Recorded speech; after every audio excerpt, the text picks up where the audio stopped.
Welcome. In this video, I'll show you how to fix FiveM if it's not opening or launching. All right, if you found this video helpful, please leave a like and subscribe to the channel for more such tutorials. Now, first up, if you have FiveM open, make sure that it's closed and it's not running in the background. Okay, and then once that's done, go ahead and find your search bar and type down %local app data %.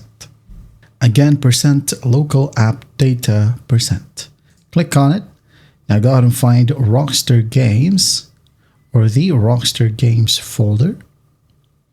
Right here, double click on it. And then go ahead and find either GTA 5 or GTA 5 Enhanced. Okay, if you have the two, well, click on it, right click and hit on delete. Okay, and then once that's done, go ahead and restart your computer. Once your computer boots up, go ahead and find FiveM, right click on it and run as administrator. And after that, you're good to go. That is it. That is how you fix FiveM if it's not opening or launching. I hope this video helps and I'll see you in the next one.